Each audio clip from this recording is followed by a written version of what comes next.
What's up, YouTube? Welcome back to another video. We are continuing the series, A Journey Through the Bible. Y'all stay tuned to this, man. So basically, we are going through the book of John right now, the Gospel of John. And we read 1 through 6. So today, I'm about to read chapter 7 to you guys. So, yes, sir. Let's do this. John chapter 7. John 7, verses 1, here is what it says. After this, Jesus went about in Galilee. He would not go about in Judea because the Jews were seeking to kill him. So let me just get y'all just like a reference, get y'all like a backstory. So basically, after the last chapter, you feel me? Chapter 6, you feel me? We read chapter 6, and basically Jesus was pretty much declaring that he was God or equal to God. And the Pharisees were not liking that. And they were trying, I think the moment that Jesus was saying like, I am the bread of life. And basically I think that's the moment that the Pharisees started attacking Jesus and starting to seek to kill him in some way. So this is just the continuance of the last verse of the last chapter. Jews were seeking to kill him. Now the Jews' feast of Booth was at hand. So his disciples said to him, leave here and go to Judea, that your disciples also may see the works you are doing. For no one works in secret if he seeks to be known openly. If you do these things, show yourself to the world, for not even his brothers believe in him. Jesus said to them, my time has not yet come, but your time is always here. The world cannot hate you, but it hates me, because I testify about it that its works are evil. You go up to the feast. I am not going up to this feast, for my time has not yet fully come. After saying this, he remained in Galilee. But after his brothers had gone up to the feast, then he also went up, not publicly, but in private.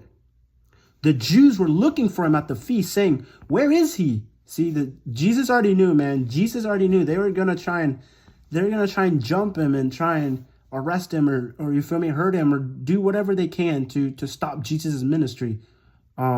Verses 12. And there was much muttering about him among the people, while some said he is a good man. Others said, no, he is leading the people astray. Yet for fear of the Jews, no one spoke openly of him. About the middle of the feast, Jesus went up in the temple and began teaching.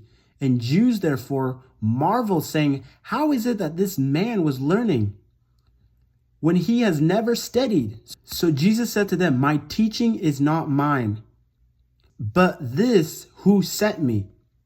If anyone's will is to do God's will, he will know whether the teaching is from God or whether I am speaking on my own authority. The one who speaks on his own authority seeks his own glory, but the one who seeks the glory of him who sent him is true, and in him there is no falsehood. Has not Moses given you the law? Yet none of you keep the law. Why do you seek to kill me? The crowd answered, you have a demon. Who is seeking to kill you? Verses 21. Jesus answered them, I did one work and you all marveled at it. Moses gave you circumcision, not that it was from Moses, but from the fathers. And you circumcise a man on the Sabbath. If on the Sabbath a man receives circumcision, so that the law of Moses may not be broken, are you angry with me because on the Sabbath I made a man's whole body well? Do not judge by appearance, but judge with right judgment. Verses 25. Some of the people of Jerusalem therefore said, is not this man whom they seek to kill? And here he is speaking openly, and they say nothing to him. Can it be that the authorities really know that this is the Christ?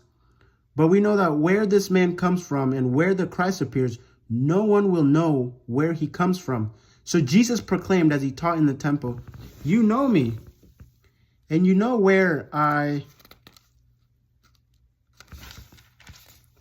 come from. But I have not come of my own accord. He who sent me is true, and him you do not know. I know him, for I come from him, and he sent me. So they were seeking to arrest him, but no one laid a hand on him because his hour had not yet come. Yet many of the people believed in him. They said, when the Christ appears, will he do more signs than this man has done? So there's a lot happening here, man. So basically, the Pharisees are they're just trying to cause problems, man. Basically, there's like a feast, and Jesus did not want to go to the feast because he knew the Pharisees were going to try and find him and arrest him or whatever they're trying to do. And but Jesus is able to testify to the Pharisees, right? That he is the one that is supposed to come, right? He's the Messiah that is to come. And there's just a lot of mixed feelings and misbeliefs, I guess, around here, because even at the end of even at verse 31, right?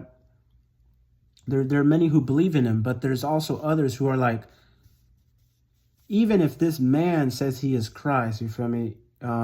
When the Christ does come, right? When the prophecy is fulfilled, right? Is the Christ, right? The Messiah that is to come. Is he going to do more miracles than what this man has done? So, man, there's some that are believing. There's some that are doubting. There's some that are trying to kill him. There's just a lot happening here. So verses 32, let's continue here. The Pharisees heard the crowd muttering these things about him, and the chief priests and the Pharisees sent officers to arrest him. Jesus then said, I will be with you a little longer, and then I am going to him who sent me. You will seek me, and you will not find me. Where I am, you cannot come. The Jews said to one another, where does this man intend to go that we will not find him? Does he intend to go to the dispersions among the Greeks and teach the Greeks? What does he mean by saying, you will seek me and you will not find me, and where I am you cannot come? On the last day of the feast, the great day, Jesus stood up and cried out, if anyone thirst, let him come to me and drink. Whoever believes in me, as the scriptures has said, out of his heart will flow rivers of living water. Now this he said about the Spirit, whom those who believed in him were to receive. For as yet the Spirit had not been given, because Jesus was not yet glorified. If anyone thirst, let him come to me and drink. I really like that verse, right? Whoever believes in me, as the scriptures has said, out of his heart will flow rivers of living waters. What a just a sweet Bible verse, man. Because Jesus is the one that quenches our true thirst, you feel me? Because the world has a lot to offer, you feel me? But at the end of the day, man, it's really you trying to pursue something. Try and pursue something that's bigger, something that is more lasting. And Jesus, like, if you drink, you feel me? Like chapter 4, John 4, Jesus, like, if you drink of me, right? If you drink of the water that I have to offer, you will never thirst again. So again, Jesus offering, right? If you drink of me, you will not have to drink again, right? And if you're thirsty, right, come to me and I will give you the living water, right? And verses 40. When they heard these things, some of the people said, this really is the prophet. Others said, this is the Christ. But some said, is the Christ to come from Galilee? Has not the scripture said that the Christ comes from the offsprings of David and comes from Bethlehem, the village where David was? So there was a division among the people over him. Some of them wanted to arrest him, but no one laid hands on him. The officers then came to the chief priests and Pharisees, who said to them, why did you not bring him? The officers answered, no one ever spoke like this man. The Pharisees answered them, have you also been deceived? I like that part, man. So basically, like, the officers are like, holy bro, like, this dude is, like, who is this dude, right? Who is Jesus? First of all, the officers, they were sent to arrest Jesus, right? But after the officers heard of what Jesus was talking about, they were marveled. They're like, we've never heard anybody speak like this. But man, the Pharisees are just so hardened of heart, man. Like they just want any opportunity to just like tear Jesus and just, you feel me? Like, they do not like what Jesus is speaking out here. And the worst thing is that many are following him. You feel me? And they're stirring up all this, the chaos. You feel me? But yeah, man, the Pharisees are just, they want Jesus out of there. Like they're trying to get him out of there as quick as they can. Have any of the authorities or the Pharisees believed in him? But this crowd that does not know the law is accursed. Nicodemus, who had gone to him before, who was one of them, said to them, does our law judge a man without first giving him a hearing and a learning what he does? They replied, are you from Galilee too? Search and see that no prophet arises from Galilee.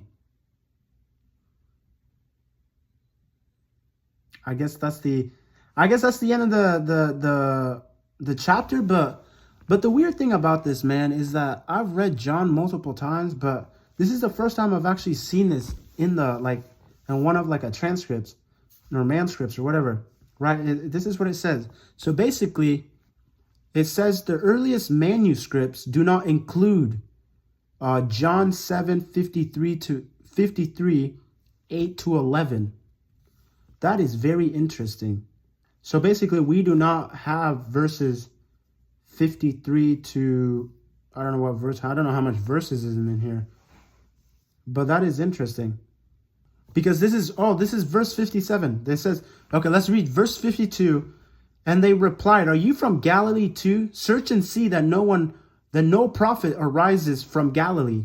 And then verses 53, they went each to his own house. So that's how John chapter 7 ends.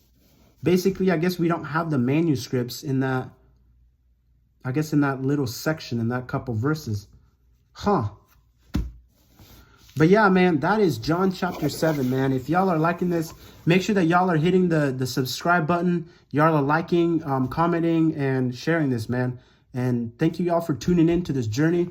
I will catch y'all in the next video, man. Appreciate y'all. Tune out.